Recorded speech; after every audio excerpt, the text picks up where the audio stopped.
One of the more confusing things about typography, especially for new designers, is the distinction between typefaces and fonts. In this movie, I'm going to break down the difference between a typeface and a font, and I'll also provide you with some examples of the fonts that I use most often in my own workflow. The first thing you need to understand about typefaces and fonts is that the terms are not interchangeable.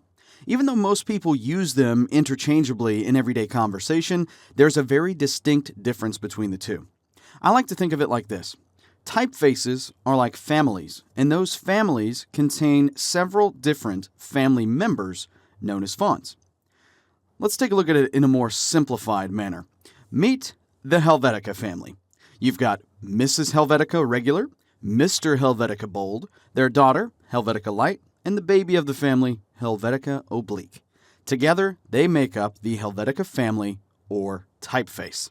However, separately, they each represent an individual font within the typeface family. That means when you see terms like Helvetica, Futura, Garamond, Times New Roman, or Courier, you're actually referring to typefaces. It's only when you start adding in things like size and style attributes, like Helvetica Bold 24 point, for example, that you can actually call something a font. In addition to the names that we give individual typefaces, we also have different classifications of typefaces as well. These include sans serif, serif, and monospaced. Serif typefaces look like this, and they have small flares that extend off of different parts of the letters like you see here. Sans serif typefaces are more blocky, and they don't have the flares like serifs do. Monospaced typefaces oftentimes will appear similar to a serif font, but the main differentiator is always how much physical space each character takes up. With typefaces like Baskerville, notice how the letters are proportional and each take up a unique amount of space, whereas the monospaced Courier typeface, underneath, gives each character an equal amount of space between it and the next character in the word. For letters that aren't quite thick, like lowercase l's or i's, extra white space is added in order to give the characters a uniform appearance across that span of text. I'm often asked what my favorite typefaces are when I'm designing. While that answer will almost always vary depending on what type of project I'm working on, I did manage to put together my top 10 list for this course. So first up, number 1, Arial. It's a very basic typeface, I understand, but it's one of the most common ones that I use all the time. Number 2, Cabin. This is another sans serif font. You're going to find that I'm very partial to sans serif fonts, mostly because of their readability in body copy.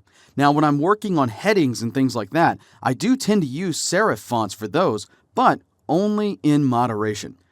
Number 3, Corbel, which is another really nice sans serif typeface. Number 4, Futura. This is a more condensed sans serif typeface. I use this oftentimes for headings, and it's a really great typeface that has lots of unique properties. Like, for instance, the short stems on the letter T. It's also got a very sharp point on letters like M's and V's, and it's just a really interesting typeface to use.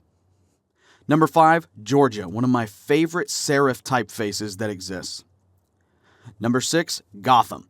This is becoming sort of the designer's new Helvetica, and in my opinion, it's getting a little bit overexposed, meaning that a lot of people are using it in a lot of places.